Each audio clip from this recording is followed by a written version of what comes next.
Hello बच्चों, कैसे हैं आप सब। आशा करती हूँ आप सब बहुत अच्छे होंगे। मैं ज्योति स्टडी विद जे के चैनल पर आपका बहुत बहुत स्वागत करती हूँ। आज हम लोग करने वाले हैं क्लास 1 हिंदी व्याकरण से हिंदी वर्णमाला। इसमें हम लोग करेंगे स्वर और व्यंजन को।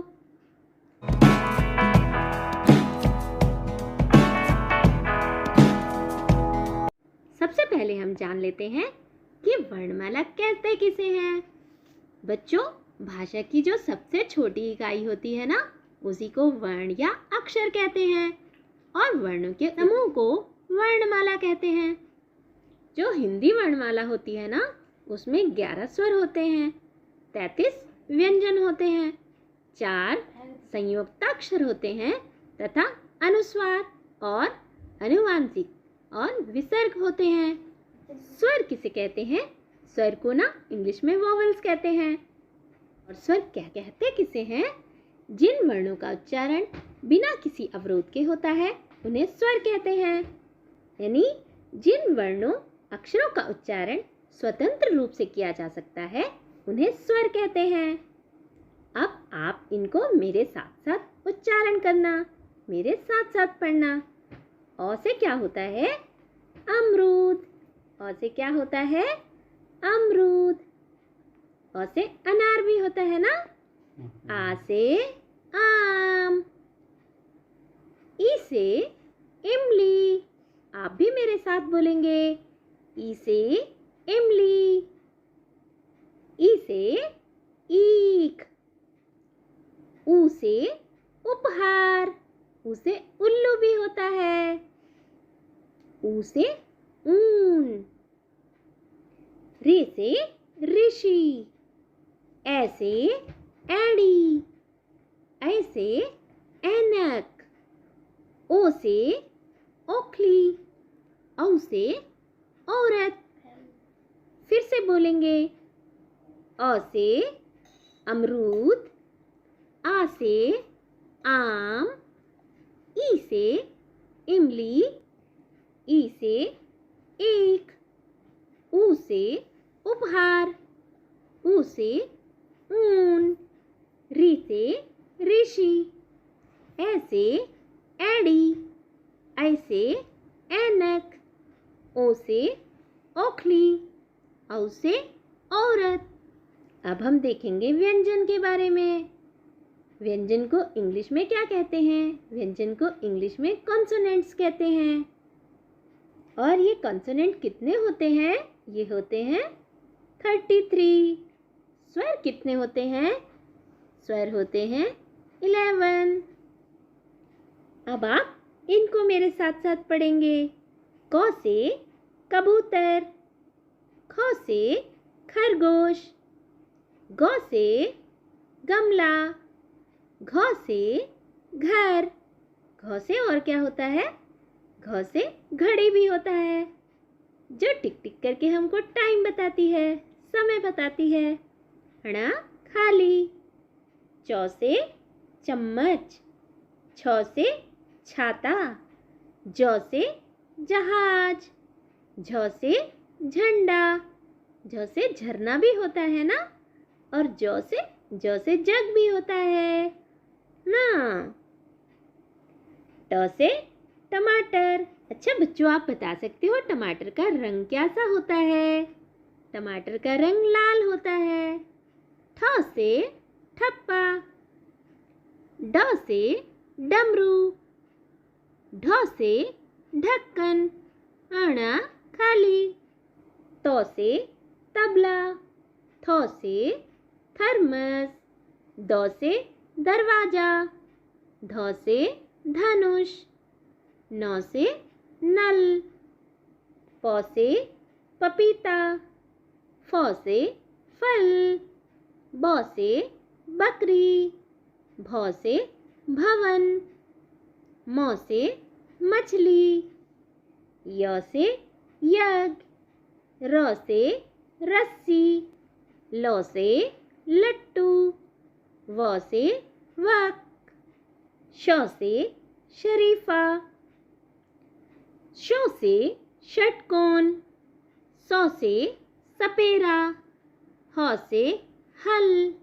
ये जो है ना, ये सारे व्यंजन होते हैं क से लेकर ह तक। अब हम जानेंगे संयुक्त व्यंजन को, जिनको जॉइंट लेटर्स कहते हैं। ये दो दो अलग अलग व्यंजनों के मेल से बनते हैं। ये क्या है? क्ष। ये बनता है क, हलंत और श से मिलकर। इसको कहते हैं क्षत्रिय। ये है त्र। ये किसके मेल से बनता है? ये त, हलंत और र से मिलकर बनता है। आप ये जो निशान देख रहे हैं ना, ये जो इस तरह से इसके नीचे लगा है, ये वाला जो निशान होता है, इसको हलंत कहा जाता है।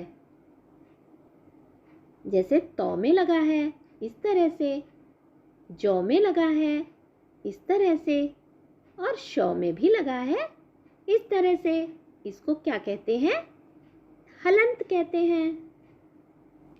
क्ष, त्र, ज्ञ और श्र को स्वतंत्र व्यंजन नहीं माना जाता। इनमें से प्रत्येक व्यंजन दो दो अलग व्यंजनों के मेल से बना है। यहाँ देखेंगे क्ष कैसे बना है? क और श से मिलकर। त्र कैसे बना है? त और र से मिलकर। ज्ञ कैसे बना है? ज और ञ से मिलकर। श्र कैसे बना है? श और र से मिलकर। और हमने इसके बारे में तो पहले ही बात की है कि ये पूरा व्यंजन नहीं होता। जब इसके नीचे इस तरह से लग जाता है ना, तो ये आधा हो जाता है। अब हम पढ़ने वाले हैं अनुस्वार, अनुनासिक एवं विसर्ग के बारे में। ये क्या होते हैं? ये जो अंग होता है ना, आप अंग से अंगूर पढ़ते हैं ना, तो ये जो अंग होता है इसको अनुस्वार कहते हैं।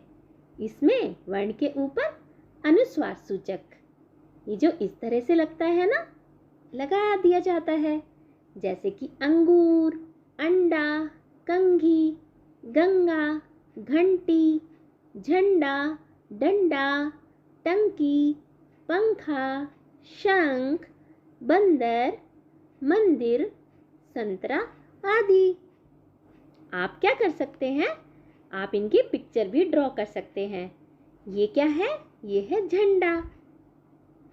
आप इस झंडे को तो पहचानते ही होंगे, ये हमारा राष्ट्रीय ध्वज है।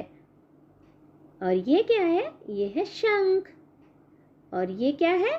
ये है संतरा, जिसको आप इंग्लिश में ऑरेंज कहते हो। ये है बंदर।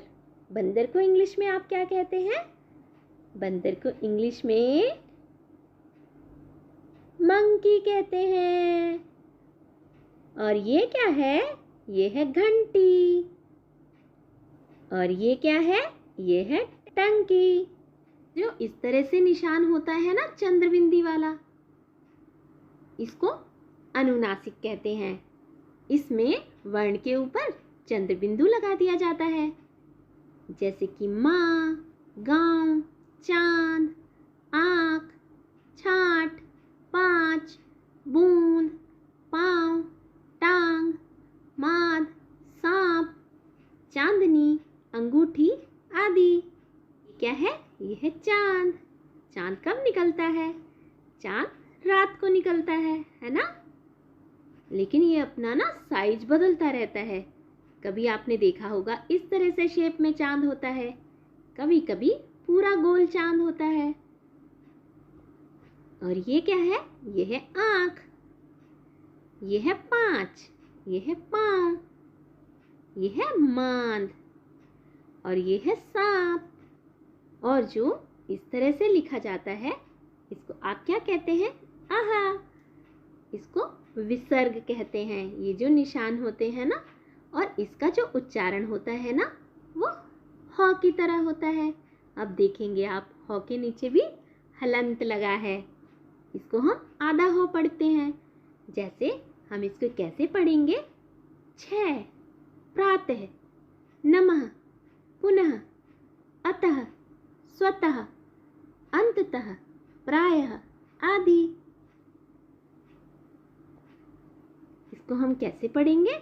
6 प्रातः नमः। हिंदी भाषा में ण और ण वर्णों का भी प्रयोग होता है। ये वर्ण ड और ढ के नीचे बिंदी लगाकर बनते हैं। अब ये जो नीचे बिंदी लगाई जाती है ना, इस तरह से ये जो बिंदी होती है ना, इसको नुक्ता पढ़ते हैं।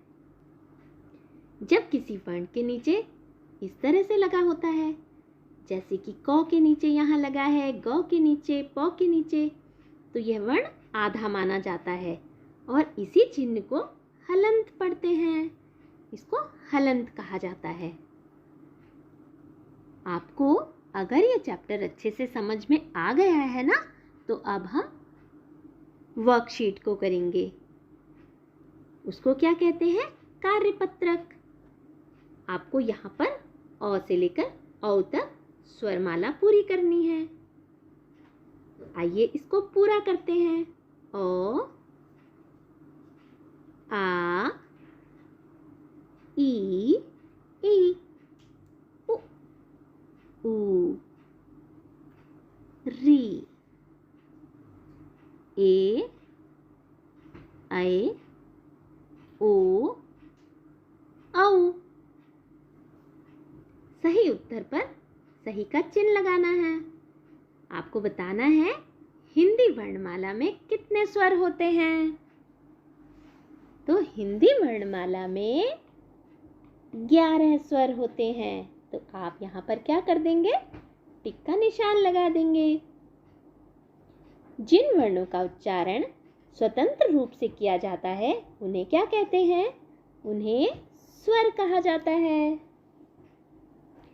जिन वर्णों का उच्चारण स्वरों की सहायता के बिना नहीं हो सकता, उन्हें क्या कहते हैं? व्यंजन कहते हैं, स्वर कहते हैं या फिर संयुक्ताक्षर कहते हैं। उनको व्यंजन कहा जाता है। इनमें से किस में अनुस्वार का प्रयोग हुआ है? अभी हमने पढ़ा था ना कि ये क्या होता है? ये विसर्ग होता है। और ये क्या होता है? ये होता है अनुस्वार। और इस तरह से अनुनासिक होता है। तो आप बहुत ध्यान से देखेंगे और पता लगाएंगे कि किस में अनुस्वार का प्रयोग हुआ है। तो बिल्कुल अंग में अनुस्वार का प्रयोग हुआ है। आप नीचे देखेंगे, इनमें से किस में हलंत का प्रयोग हुआ है? तो आप देखेंगे कि इसमें हलंत का प्रयोग हुआ है। जब इस तरह से निशान लगाया जाता है ना, तो इसको ही हलंत कहते हैं। आपको मिलान करना है। अंग ये क्या है? ये है अनुस्वार। और ये क्या है? ये है विसर्ग। ये क्या है? अनुनासिक। और ये क्या है? हलंत। अगले प्रश्न को देखते हैं। प्रत्येक चित्र के नाम का पहला वर्ण लिखो। तो यहाँ पर क्या है? ये है क से कबूतर, तो आपको क लिखना है। ये क्या है? छ से छाता। ये क्या है? प से पपीता। और ये क्या है? आ से आम। ये क्या है? ज से जहाज।